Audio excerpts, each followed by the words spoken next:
Hey everyone, and welcome to the Pope Francis Generation. Paul, today, welcome back. We're talking about a extremely, in some areas of the church, whatever, it's a contentious topic, toxic NFP culture, and we are joined by Rachel Amiri, longtime friend of Paul, and I have been watching her work for a long time, and we are finally all together so that we can chat about this. Paul, why is this topic? Why is this on this show?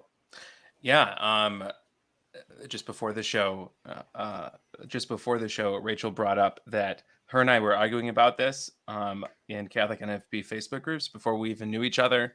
So this has been something that we've both had opinions about for a long time. But in the past few years, her and I have had a lot of really great discussions about this. So I wanted to bring her on to share those with other people. Well, welcome, Rachel, to the show. Good to have you with us. Thanks. I'm glad to be here. Been looking forward to this for a few weeks, so I hope this is a productive conversation. All right, let's get into this.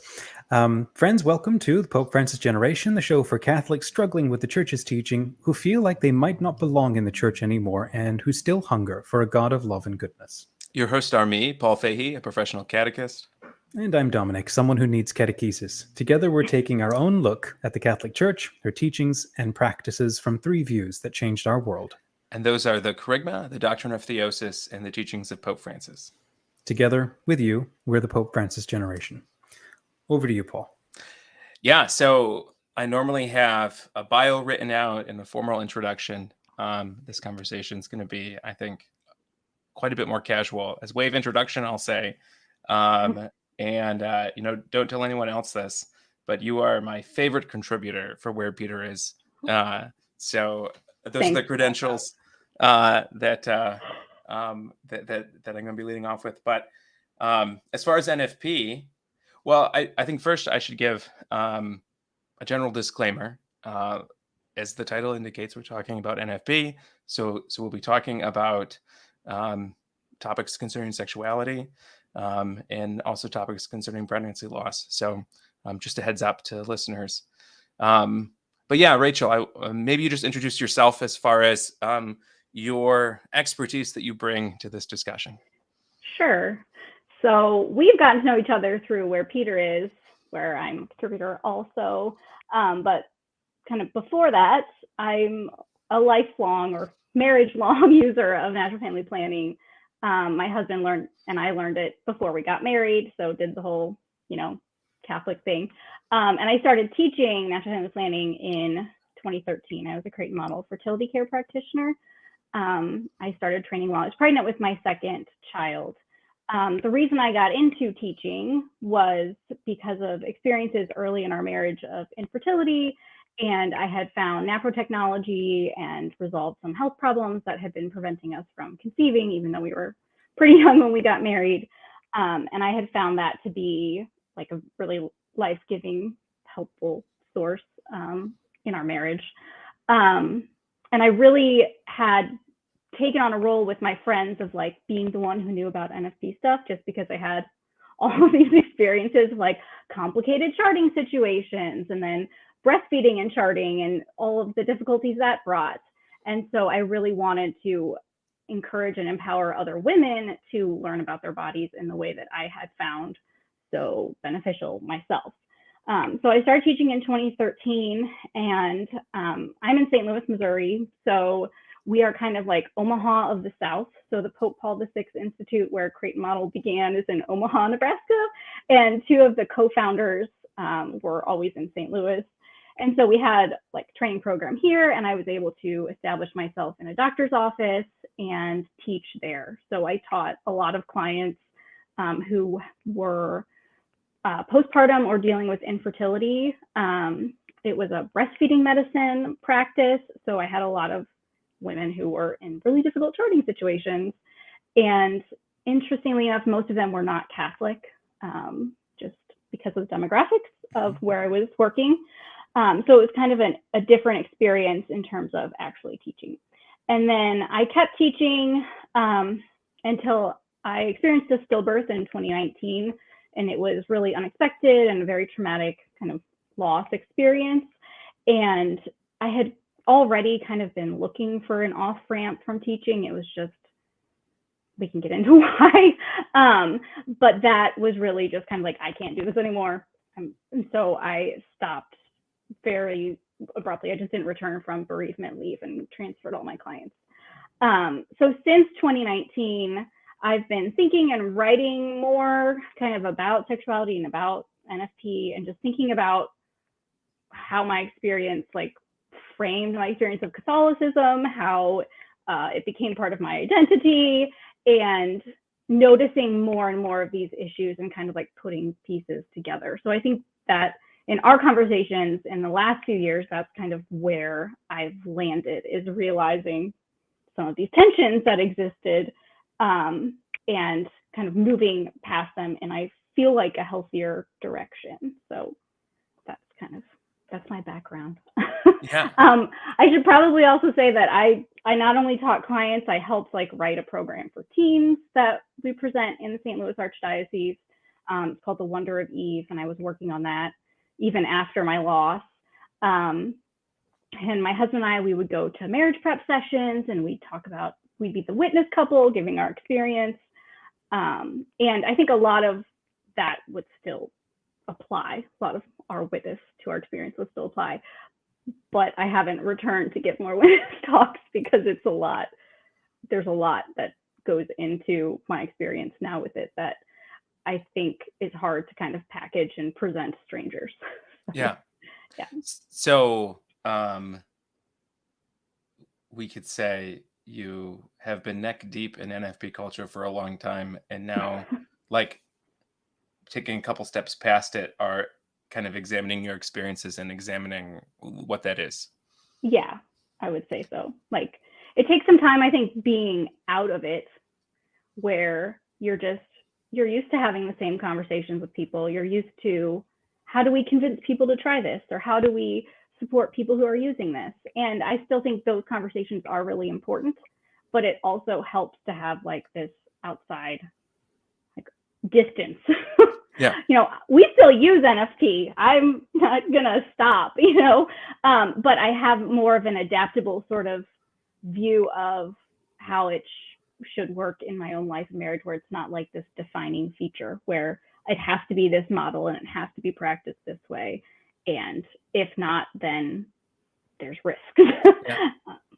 Yeah, I think maybe that's a good place to start before we jump into it, is maybe make some distinctions between like the church's teaching, the church's sexual teaching on contraception, NFP itself, and NFP culture. Like, we're not talking about this. Those are different things, or at least how we're talking about them. Right. So yeah, my standing outside of NFP culture is not like I'm rejecting all of that, no longer using it. I still accept the teaching. I think it's valuable. I understand and will defend Humanae Vitae. Like, I think it's a really important way of approaching marriage. And it has been a gift in my own marriage to have it framed within the structure of the church's teaching on sexuality. So I affirm all of that. But also, I think that there's an extent to which this NFP culture that we are trying to talk about centers that in a way that is too definitive for marriage and for how we are approaching married life. Yeah.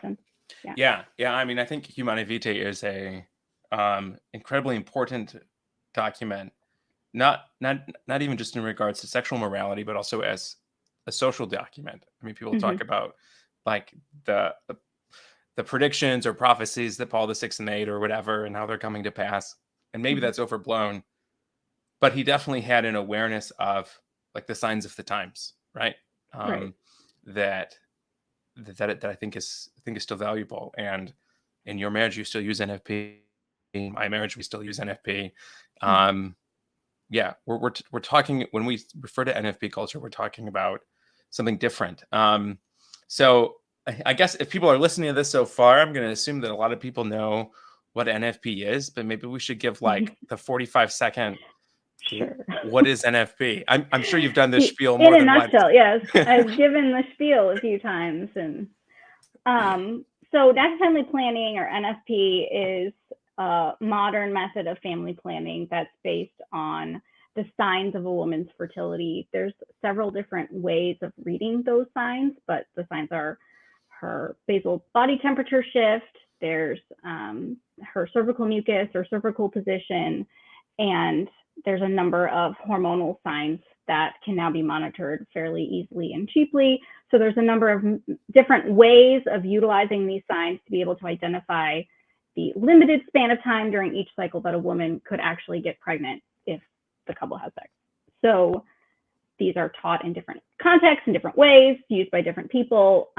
But essentially, the way NFP works is by abstaining from sex when you're fertile and only having sex during the infertile periods if you are desiring to avoid pregnancy. And this is something that explicitly in Humanae Vitae and also in the Magisterium since then, a method that that the Church has approved of for couples who want to space or avoid pregnancy. Right. Whereas in the past, a couple would just have to abstain completely if they wanted to avoid pregnancy. Periodic abstinence with NFP allows them to kind of target and still have a sexual relationship, but target it based on the signs of fertility. So, yeah. That was a really quick spiel. I'm kind of impressed. I've done it a few times. Okay, so if that's NFP, then what is NFP culture? And we had this conversation yesterday, like, how are we going to define this? And I wrote it down somewhere, but I don't have those notes. So it was something like, talking about NFP culture, we're talking about where using NFP and following the Church's sexual morality becomes a like key identity marker, and like the measure for what faithfulness to God and faithfulness to the Church means. And I think we had a third point that I'm not remembering. I think so. Those were two of the points, and then the third I think was about how this is related to kind of our culture around marriage and maybe chastity or purity culture. And one of the ways in our previous conversations we've sort of arrived at this definition of a culture is it's in response to maybe a prevailing perception or attitude that a group of people has about what the other views of marriage or sexuality are. So it's something where we are going to define our group by embracing natural family planning as the way to live our marriages. And that is going to tie us in a particular way to other people who make similar choices, and in a way that we don't feel closely aligned with maybe those majority Catholic couples who contracept. Yeah. So one of the common things like that I've observed in my years of NFP ministry is we would repeatedly try to create kind of a support group, right? Support groups are important. People do need to be around other people when they're struggling with something, to help kind of, keep up their spirits and keep going. But those kinds of support groups, like people don't just get together, Catholics don't get together and say like, hello, what form of birth control do you use? Oh, you use natural family planning too? Well, me too. So now I'm going to assume that I know maybe how you educate your children, what kind of mass you go to, what your intentions are with your entire family, that you and what your political values are. Right, your political views. So it kind of gets treated as like a proxy identifier of people who are like me. And then we want to have a group around that. And this comes up a lot online. I think a lot of what we're thinking about and talking about is maybe social media support groups for NFP users where I think what we're talking about is exemplified by right. NFP Facebook groups. Yes. Right. So, and if you go into those groups, you'll see, people asking questions about their charts, which is, totally valid and normal. I mean, as a former instructor, I think the best person to ask those questions to is probably someone with expertise, not the internet. But they'll ask questions about like, my priest told me this in confession, and get all kinds of advice about, well, you should seek a different confessor out because that priest doesn't take sexual sin seriously. Or they'll ask questions about homeschooling curricula or natural childbirth. And all of these things sort of flow together. And they did in my own experience also. But it's really easy to move from these people are supporting me and I have this community and it makes me feel supported, to I must do these things to belong to this community, and I'm going to allow this to become a core part of how I identify as a married Catholic. Yeah. And that happens to the exclusion of maybe other important aspects of being Christian, right? I think there's also a component as far as like identity markers, as it's not only like used as a proxy for a whole bunch of things, and it's not only like a railing around one particular set of beliefs, it's also part of the identity of NFP culture is that we're not those people out there. I think it was a year or so ago, I listened to a podcast about spiritual abuse, and one of the points that they made was you should become some red flags should go off if the spiritual group that you're in begins to identify itself by who its enemies are. And I think that there's a component of that too. There's like, we are not those Catholics who use contraception, right? I think is also a part of this identity marker of NFP culture. Yeah, for sure. And I think along with that, you get like fear or worries about what might be from outside. So it's really common, like for if a couple is struggling in their marriage because of NFP, and abstinence is burdensome, they're not seeing eye to eye, they have various like sexual issues, any number of issues that require marital counseling. It's really common to hear Catholics today express concern about seeing a marriage counselor who's not Catholic or who's not NFP friendly. The same thing with physicians. And I know this, I'm sure I advise lots of people to see an APRO doctor, find an APRO doctor. I can help you find an APRO doctor, and that is very important. But also in my own experience, I realized when I just needed a new doctor to call when I had a sore throat, that I had some of my own fear of like, well, if I just pick someone who is close by, they're in my insurance network, what if I go in and they ask me about my birth control choices, or they pressure me? What kind of uncomfortable situation am I going to be in? And it's really easy to retreat, like, well, I'm just going to go to the approved list providers. I'm not going to risk discomfort outside, and reinforce that wall by saying, other doctors just don't understand. They can't help you with your problems. And it can create like this barrier even that we have internally to seeking the kinds of care that we might need. And I think this is especially problematic when you look at like mental health care and even just sex ed resources. If all we can pick from are the safe Catholic ones who fit within our bubble, then we're being exposed to very little. I mean, essentially all we have is Dr. Popcheck, right? Yeah. And there are a lot of really great resources that aren't perfect, but like we're adults and we can read things. We have a spirit of discernment, right? We can ask God for wisdom in taking what helps us and leaving what doesn't, and what is offensive or against what we believe sexuality to be. But yes, it constrains at a certain point people's ability to get the kinds of help that they might need with any of those kinds of questions. And it also, like, we don't interrogate our resources when they're so limited. Do you know what I mean? Like, I wrote something a couple of years ago now about how like marital sex is portrayed in a lot of theology of the body resources. And just like NFP, I still love the theology of the body. Like, I need to go back and reread the original audiences. It's been, a while since I read them in their entirety. But the perception I get from my understanding of JP2 versus what might be out there by like Christopher West and Gregory Popchak and Jason Evert and, the whole laundry list of people it's just very different. And it turns like this kind of complex, broad teaching about marriage as a whole into these like little buzzwords or like principles that are ultimately reductive and don't actually serve people well.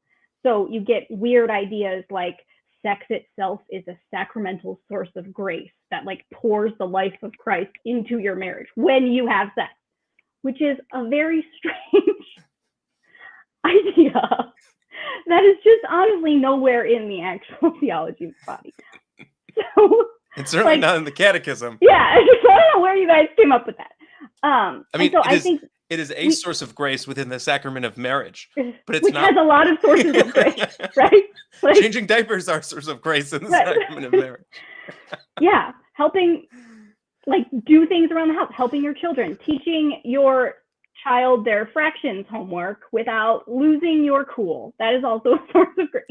All of these things, and we just center this very one particular area of marital life, and that's not healthy. And I think we can ask more questions about why our perception of marriage has gotten to this point where this is what we regard as like the most important, the key to having a faithful Catholic marriage.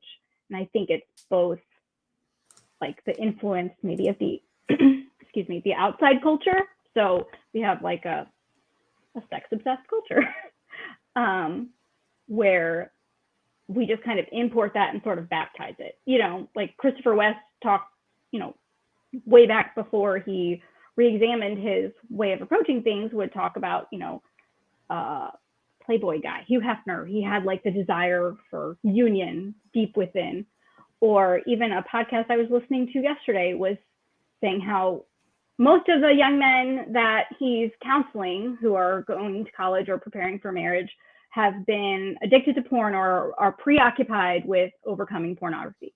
Okay, so that is a huge influence on someone's psychosexual development. And so if we're going to allow our teaching on sexuality to be framed by being primarily concerned with men overcoming pornography use, then we're going to have like a way off kilter way of approaching sex in marriage. Yeah. Okay, Dominic, go ahead. Very briefly, hearing one of the thoughts that comes as you're talking about this is, like you're saying, turning sex into like the Eucharistic moment within this sort of amorphous sacrament, and that's exactly how it's presented. Yeah, that's how it's presented. The Eucharistic moment. A couple of years, when COVID landed and all of couldn't access many of the sacraments, my wife is convalescent, so we haven't been able to get out as often as we'd like to, and so I've been forced to kind of take stock of what are the sacraments I do have that continue to be life-changing for people in persecution all around the world. And there's this baptism and there's marriage, and then began to realize that same sense of like we like clearly defined moments, like imposition of hands, pouring of water, receiving that's the thing, that's when it happens.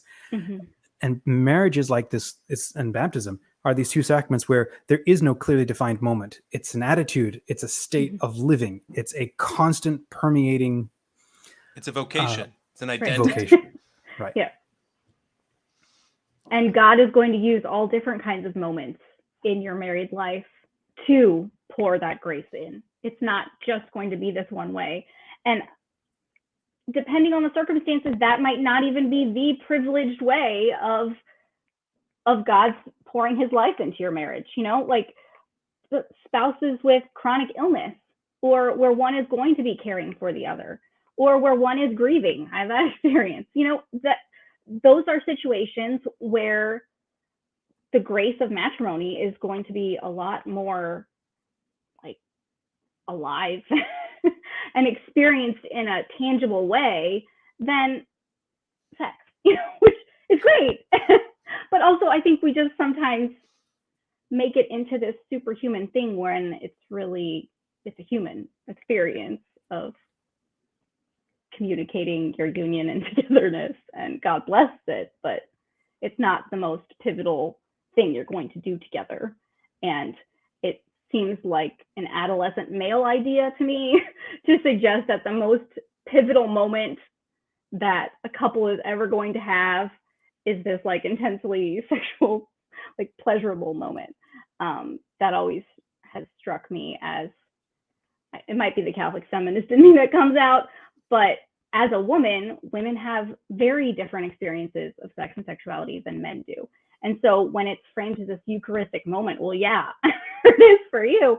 But when women have sexual pain, when they have a recent loss, when they have fear of pregnancy, it gets very complicated. And so to tell women that this thing that brings up all these other emotions for you, all these fears, anxieties, triggers maybe past experiences, this is really a Eucharistic moment, not actually helping women experience that as a unifying moment. It's putting a lot of spiritual pressure on something that doesn't need to be like weighed down with such heavy baggage. It also frames this same podcast you referenced. You sent it to me just to torture me yesterday. You're welcome. And yeah, so this guy who, he didn't share all the details. I think, like you said, he's counseling young men. I think he's maybe a youth minister. Like young men going to college. Yeah. So like, if his view of sexuality is framed by men struggling with pornography, there's also this image of suspicion of sexual desire becomes this huge component, like that we ought to be suspicious of our bodies. We ought to be suspicious of sexual desires because look how many problems they've gotten me in the past, or look how many problems they're getting me into now, which isn't to say that porn isn't harmful. Like it is. Definitely is. But we can't frame sexuality as simply like not watching porn, right?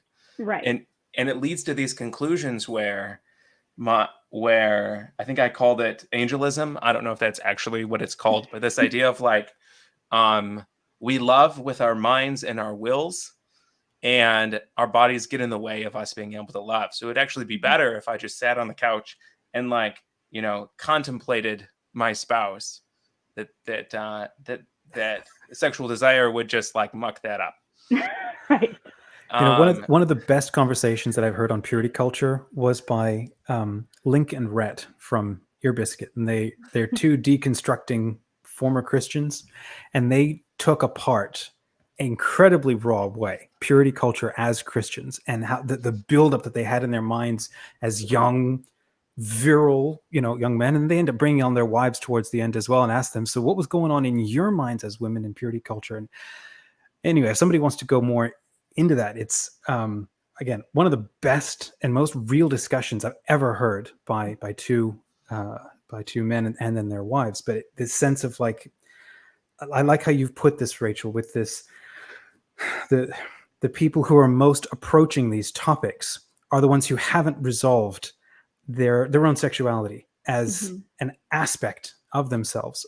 This past year, one of the sort of graphic design projects that I worked on was a textbook for seminaries, and it was about purity, about self-mastery and purity and so on. And I remember flipping through it and thinking, I can't get behind this, and I have a hard time with this because so much of it is just, here's the science behind repression. Here is the theology and the spirituality behind a culture of repression, as opposed to a sense of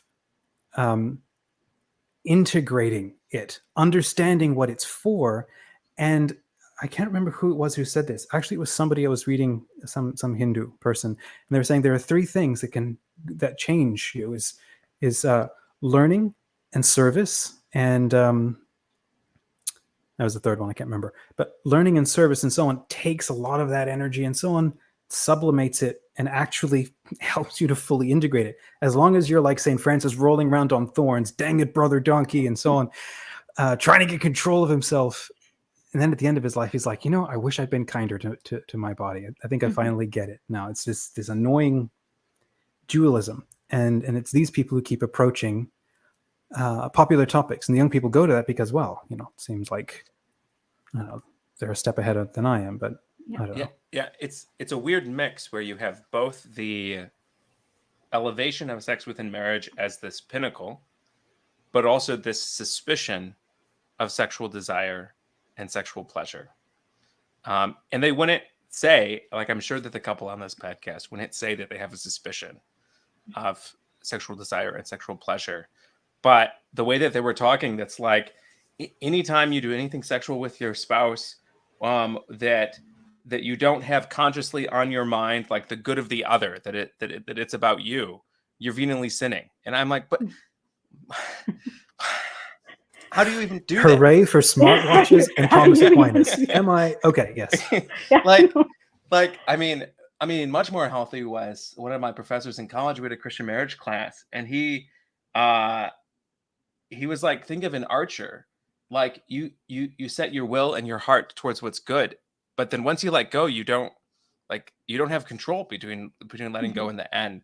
And I've felt that to be a much more apt description of sex and marriage than trying to micromanage every single thought and desire that I have. Yeah, that seems like a recipe for a lot of stress, neuroses, anxiety scrupulosity around. Right, scrupulosity. One of the authors I like who writes and talks a lot about purity culture, she's an evangelical Christian, but her name's Sheila Gregoire, and she wrote a book in the last couple of years called The Great Sex Rescue. And on the one hand, it makes me very grateful that I was raised with a Catholic sexual ethic that didn't go full throttle into this purity culture idea where everything's off limits until you get married, and then everything's on limits, and it's the woman's job to please the man, and the man is going to have all of these lustful needs, and it's your job as the wife to meet them. That's never been part of my chastity culture upbringing. But she does get into how even ideas like expectations or spiritual kind of beliefs around sex can really put burdens on women and change and impact their experience of marriage and of sexuality.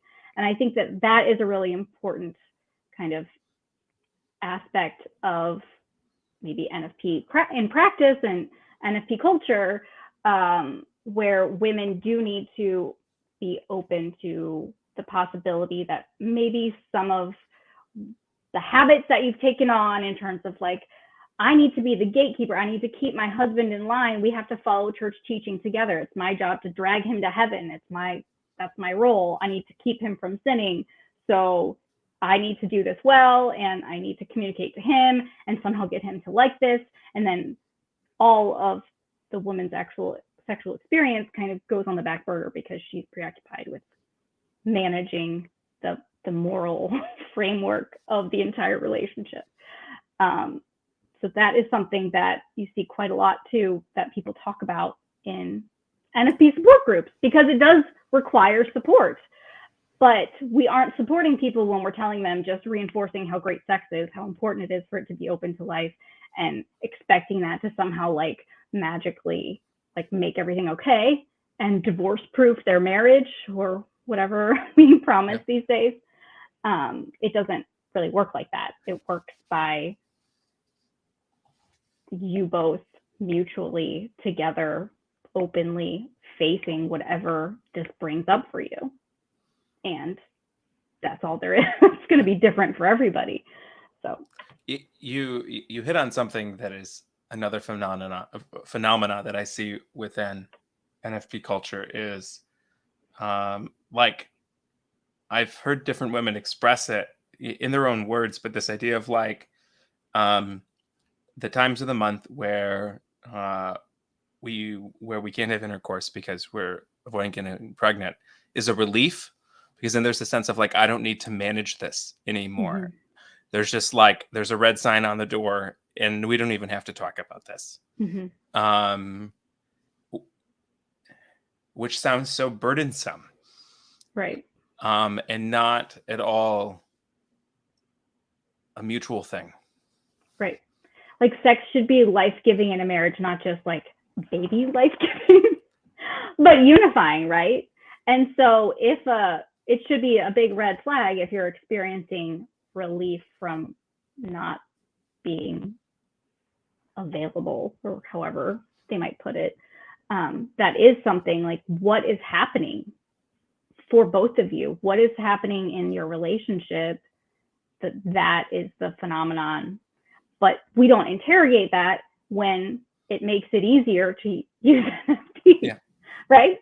They're like, oh, I'm grateful I get a break, and this doesn't seem so bad. But it's just kind of burying a problem instead of confronting it. And you just mentioned this in passing. I'm going to interrogate it a little bit. Okay. This idea that sometimes explicitly and certainly implicitly, there's this promise that if you follow all the rules and use NFP, you're going to divorce-proof your marriage. And I've heard studies about like couples who use NFP have like 1/10 of the divorce rate as, I forget the exact number. It's dramatically lower. But then I'm like, okay, but the sample of people, like, whatever. But it's almost, I think you've said this before in our conversations. It's like a prosperity gospel. Yeah. You say the right words, you do the right thing, pay the right piper. You follow all the rules. Yep. You do the right things. I mean, isn't that what we all want, is to be assured that everything's going to work out how we want it to? It's going to work out well. Things are going to go great. And we might not even explicitly be thinking like, if I do all the things I believe God asks me to do in my marriage, then my marriage will be happy. Then we will not get a divorce. Then bad things will not happen. But that, I really think that impulse just is at the root of so much of it. We're all seeking like that control and that reassurance that it's going to work out. And we think that if we do those things, that it will. And that's just, unfortunately or fortunately, depending on your perspective, not how it works. And it can help. I mean, in the classes I've taken it in my counseling program, I would say the things that make marriages good are vulnerability and kindness, which seem almost like trite things, but like real vulnerability is incredibly difficult. Yeah. And kindness, like choosing kindness at every turn, is also incredibly difficult. Mm-hmm. Now, if you use NFP and it's built upon a relationship that has vulnerability and kindness, like it's going to help your marriage. Mm-hmm. But if you don't have vulnerability and kindness, I mean, NFP is not going to do crap for you. Right. And it's probably going to be miserable. Yeah. And I think so often when people experience struggles with NFP, they're really reluctant to like identify that it's because there's something really deep that's missing, because that's a painful thing to recognize. And you would wish that if you just followed the right steps, somehow it would change things. But unfortunately, it almost sounds like a magical spell, like alchemy or some kind of a sex magic. Like when you take this discipline and you elevate it to such a level, like you said, it becomes such a part of your identity, to the exclusion of so much else. It's like, wow, this sounds wildly inappropriate and harmful to the marriage. But when I was in it and teaching it, it just didn't strike me the same way. You know, I wouldn't have even identified that expectation. So it's only been a lot of reflection, you know. But it's like, I guess a lot of my experience was shaped by my experience with infertility. And a lot of what I did in teaching was supporting couples who are trying to get pregnant. And so there are all these things that you need to do in order to maximize your chances of pregnancy. And so you hope that if you do them, that you will get pregnant, and you'll have a healthy pregnancy and healthy baby at the end. And what it turns into is there's a wall of the NAPRO baby pictures at the doctor's office, and the idea that like I wouldn't have my children if not for doing these things and if not for this doctor, which is not really how it works. You know, like we can understand all the science and everything, but bad things happen, you know, infertility happens, babies die. Like that's not something you can always prevent, and it's never your fault when it does happen. So it's like we're trying so hard to get God to bless us, and God just wants to bless us, and it's like we don't trust that. And I think this is a lot of what you have talked about a lot, Paul. Like we don't trust that God is a loving father, right? We think we have to impress him and do the right things. And by shifting to this mentality that we want to get God to bless us, we center ourselves instead of centering God. It becomes about our behavior and our actions, and not about receiving what the Lord's already giving us. I'm looking at our mess of notes outline. that we had, and I think there's a couple of things that I still want to hit. Aspects within this culture that they make it unhealthy. I think kind of three things that kind of go along. So there's an imposition of moral rules that go beyond what the church actually teaches. There's an expectation of perfect adherence to those rules with no room for gradualism. And then there's policing of people following those rules. So in the research that I've done for spiritual abuse, there's this phenomena of abusive conscience that's starting to be written about. This is something Pope Francis has talked about when he's talked about clerical sexual abuse. He pins clericalism and abusive conscience as the root causes of this. So abusive conscience, to quickly define it, our conscience is this place, the Catechism says, where we meet God and talk with God, where he is already present in our own hearts. And it's where we hear the Lord's voice and he shows us how he wants us to live in the particular circumstances of our life. It's this place of encounter, and it's this place of moral judgment. Only me and God belong in that sanctuary. Other people do not belong in that sanctuary. So to form our conscience, the Catechism says we turn to Scripture, and we turn to the Church's teaching, and we turn to wise counsel, and we turn to these other things as objective sources that inform us for us to bring those into the sanctuary with the Lord. Nobody else should be in that sanctuary with us. But we have this, and it's all over the place in the church, not just in NFP culture, but I think it's especially present there, where people presume to speak on behalf of God to others.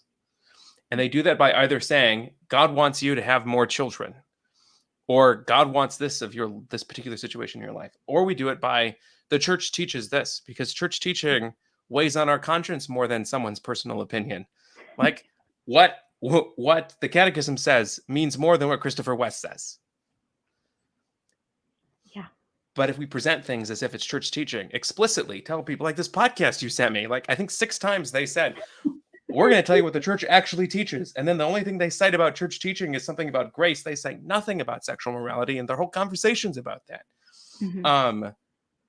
We impose rules on people, and we enter into the sanctuary that we don't belong.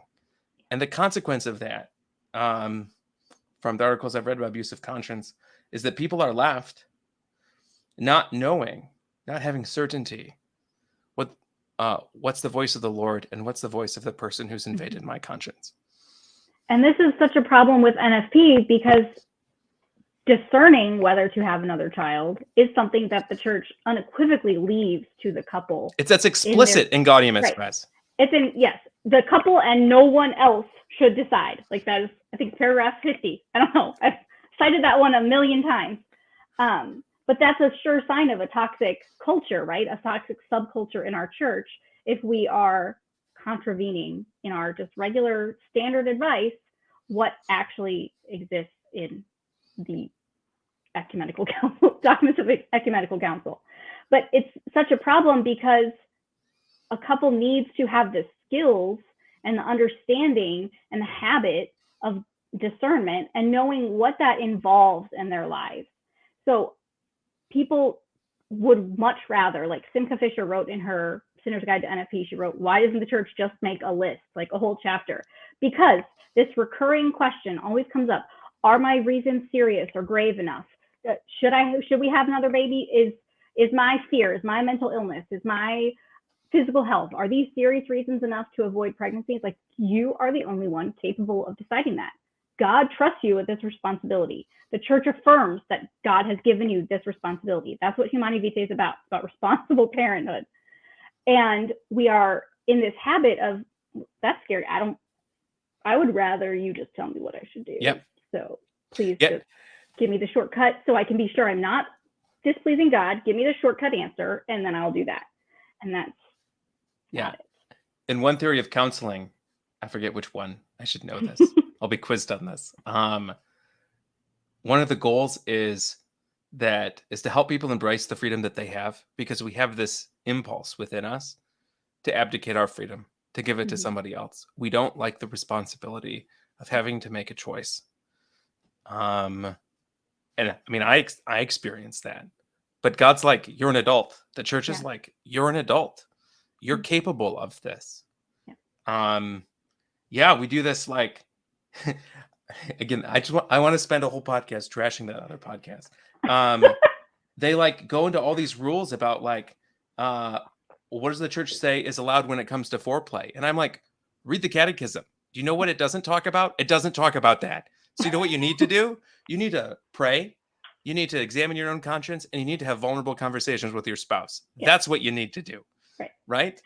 But people would rather Google. They'd rather watch the Father Ripperger homily that they found that outlines 9 steps. They would rather turn to like made up stuff by a guy who runs a website that looks like Vatican.va that has weird sex rules. The thing is, there's not like a lack of teaching about marital sexuality. People will often say like, I don't hear about this being preached at Mass, and why are there not more resources? Well, that's for a reason. Just because you want something doesn't mean that you should have it. Just because you have these questions doesn't mean they should be directly answered to you in every case, such that you don't have to form an opinion and make a decision.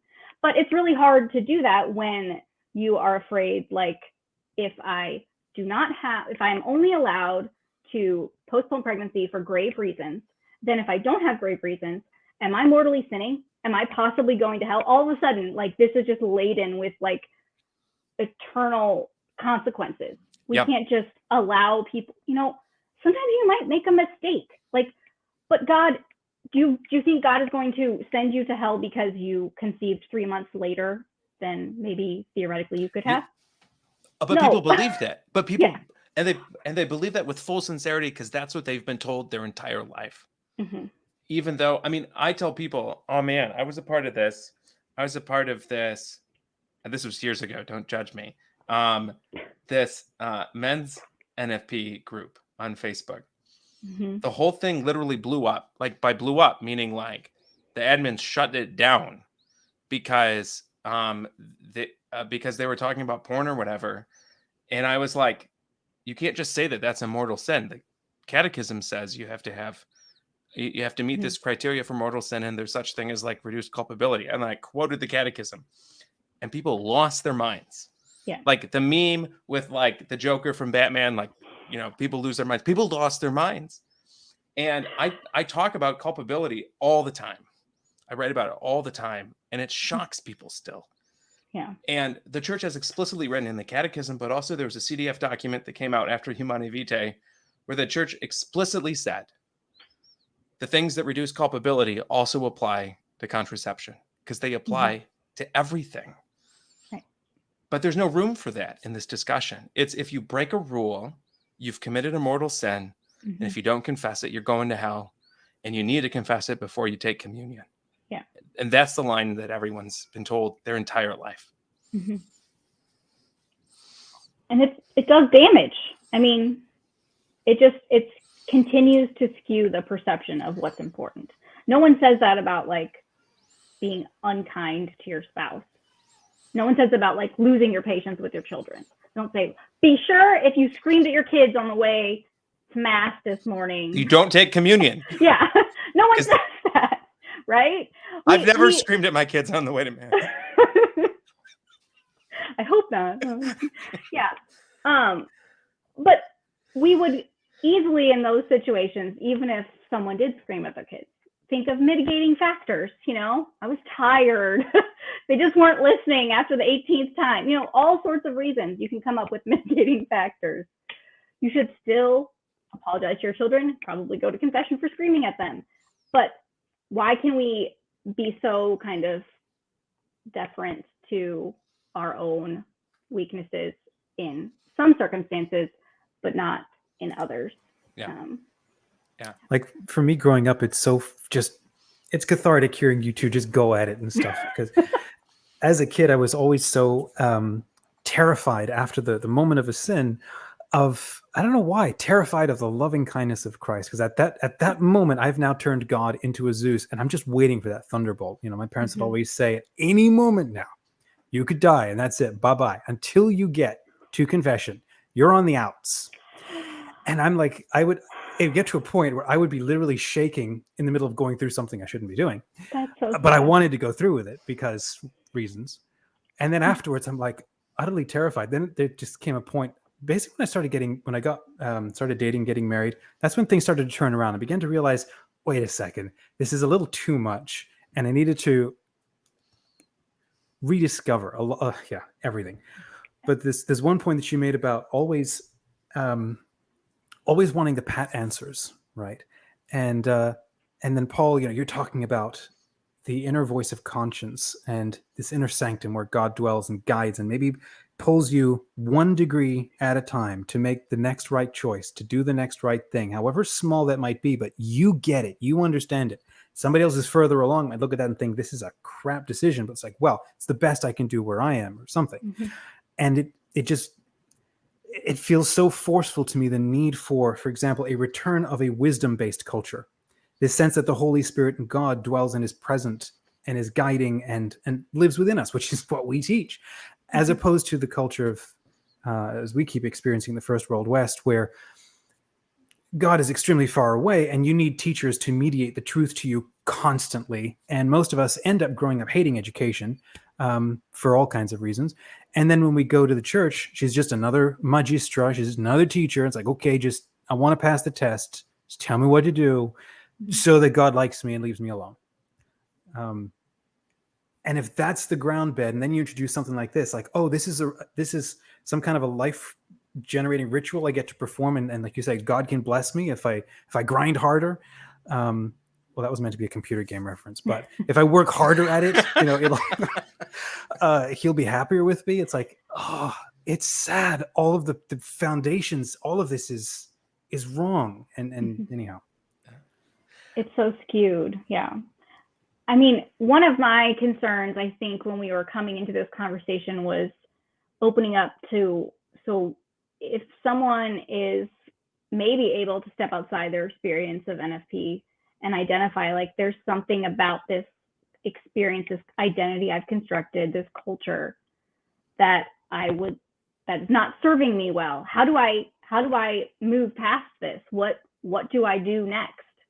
I think that is an important process that we need to kind of honor and open up for people. Like, again, not saying you need to reject the church's teaching, not saying you need to deconstruct down to whatever foundation. It'd be good if those things didn't happen, actually. Right. Yeah. But it is advisable to kind of step back and say, where is my identity?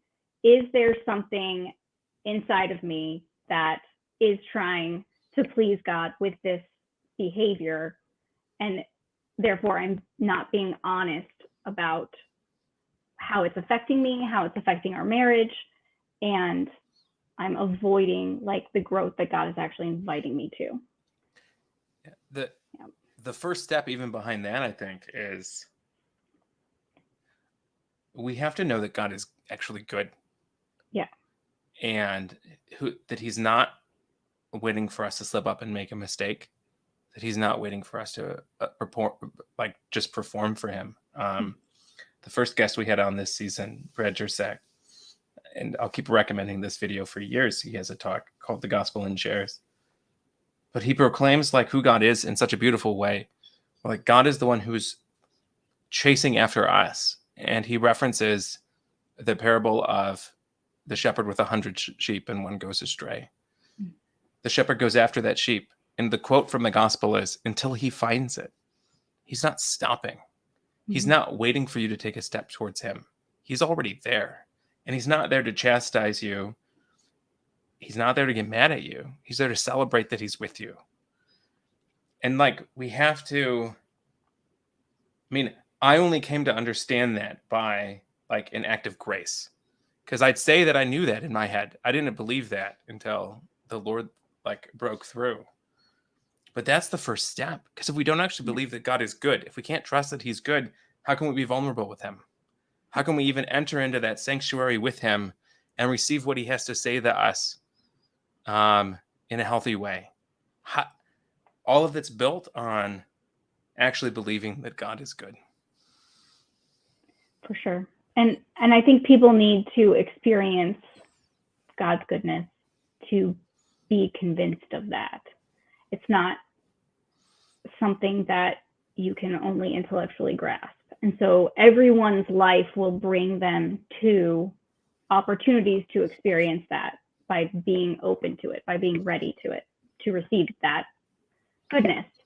And I do think that the experience of NFP can present those kinds of opportunities, but it can only do that when we're willing to respond to the opportunities in a way that God can come meet us, where we're not performing, doing the right thing, trying to make ourselves just feel better about it, shoving down any negativity, where we're really engaging and saying, like, God, why do you want this from me? And how can I use this experience of maybe the cross, of maybe suffering, of loss, to grow closer with this person you've given me to be my spouse and companion, so that we can together discover more of what you want for us. Yeah, because if we believe that God is good, then the suffering that will happen, whether that suffering is abstinence or infertility or child loss or infidelity or any a number of things, the sufferings that come with marriage and children, we recognize that if I'm suffering, that Jesus is with me in that, and not just with me in that, but that his whole ministry was identifying himself with those who are suffering. That he's not just demanding you offer it up. He's like right there. He's right there. Like holding your hand. Yeah. He's a good friend of mine in Catechism Monica Pope. She put it this way once. She's like, the Lord accompanies us in our suffering the way the Blessed Mother accompanied him when he hung on the cross. That's how close he is to us in that. Which doesn't make the suffering any better. It doesn't make it less suffering, but it certainly gives comfort and meaning to it. And it doesn't become a currency where, like, well, I'm paying my dues in suffering because I'm going to get, I'm going to divorce proof my marriage, or I'm going to get that ticket to heaven, or whatever it is. Believing that God is good shifts that whole perspective. For sure. There's so many other things on this list, but we've run up to an hour. Is there anything that you had wanted to talk about that we haven't talked about? There's a lot that I could talk about. I think one of the observations I had when I was trying to think about what makes NFP culture maybe toxic, or I'm not sure about toxic as a word, I keep going back and forth on it. But one of the signs to me that we're kind of spiritual bypassing, or we are using the prosperity gospel or some way of working around things, is how often the same arguments and disputes and discussions come up in the NFP circles. So like, I've been in NFP groups online for like over a decade. I've seen some stuff. And what's astonishing is how the same kinds of arguments and questions, the same providentialism versus responsible parenthood arguments, the same, you could copy and paste, I should have at some point made just a file folder of like, here are the talking points for this conversation. And I think whenever we find ourselves stuck in a group where people are arguing about the same thing and not making any productive movement towards wisdom, that's a sign for us that is not really where the Holy Spirit is working, right? Holy Spirit can cause a mess, can make things chaotic, blow where it will, but it's going to push things in some kind of a direction for you personally. So if people are just mired in frustration or the same kinds of arguments, that seems to me to be a clear sign that, like, this is not where God wants us to be as a church. So. It's definitely the case where it's the same arguments and the same discussions, and just new players, sometimes it's sometimes players. it's the same players. But I've seen, like, as a teacher, I've seen the method wars.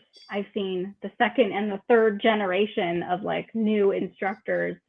Like, there's always, like, the backups come in. So as a Creighton model teacher, there's a lot of turnover. I mean, it's a difficult, high contact, like, profession, but there's always more willing people who are, like, enthusiastic about this, who are willing to come in and, like, start teaching NFP, and who are going to start having the same conversations. And there's not a buildup of, like, institutional experience or wisdom among the teachers I know and trained with. I think maybe one is still teaching like 10 years later, so these are all kinds of signs that something is wrong. Something about how we're doing this is not actually serving people or serving the church, because people are just burning out and leaving and walking away in frustration. And I don't think that's what God wants. Yeah. Maybe this is more harsh than toxic culture, but perhaps I would say that not just NFP, I would say American Catholic, like sexual purity culture is itself its own ideology, and in that it's not sustainable and ultimately isn't life-giving. Yep. It's just a source of harm and frustration for a lot of people. Yep. And people can just step away from it. It doesn't have to be the central, most important way of being a Catholic or being a married person or single person. At the very least, you can leave that Facebook groups. Right. Maybe just The lurk. Handmaid's Tale yet.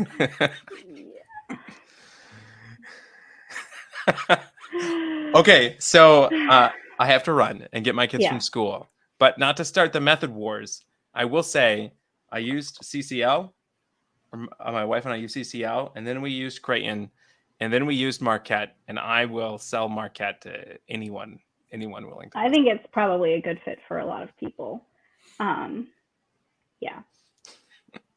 We had our fourth child was very unexpected, and we were using Creighton, and we took our chart to our instructor, and we're like, "How did this happen?" And she looks at our chart and she's like, "I don't know how this happened." And I'm like, we're going with a different method now. That's totally reasonable. That's a reasonable thing to do. So, yeah, I've done my fair share of pregnancy evaluations as an instructor. I think just the method wars, part of that is everyone thinks that their method can be the best. Or not everyone. Or the toxic folks think that their approach to NFP is the right one. And this goes way back, like, years and years ago. The right one for everybody, where in my experience, like, there are people I would recommend CCL to. There's people I'd recommend Creighton to, and there's people I'd recommend Marquette to because of the strengths and weaknesses that I see. Right. For sure. Anyways, that was a side tangent. Dominic, we got to wrap up. Sure thing. Rachel, where can people find you online if they want to follow up with you, see more of your writing, maybe get in touch with you? So my writing's at wherepeteris.com. I'm also on Twitter. I accept follow requests right now, but I'm locked because it makes things more productive for me online. But I'm at God and Chocolate on Twitter. So if people want to hook up with me there, they can. I have opinions about sex and NFP, so follow at your own risk. But and hopefully we're going to have you on again this season as well. That would be great. Yeah. Rachel, thank you so much. This was a great conversation. Yep. Thanks for having me, guys. Alrighty, and friends, if this conversation kind of enthused you, or if you enjoyed it, or if it resonated with you and you like this video, please hit that like button right now. If you're on YouTube, it does help more people to hear more of Rachel's message and this kind of conversation. And if you enjoyed it, come and hang out with Paul and myself. We would love to meet you. We're in Smart Catholics. It's one of the partners that brings you this show. Smart Catholics is the free online community for Catholic millennials, creators, and learners who want faithful conversations, unafraid of doubts and questions, just like this one. Plus, we're free of trolls and ads and toxicity. You can join us at smartcatholics.com. And if you like this podcast and want to go deeper with the topics that we discuss, check out my new project, Father's Heart Academy.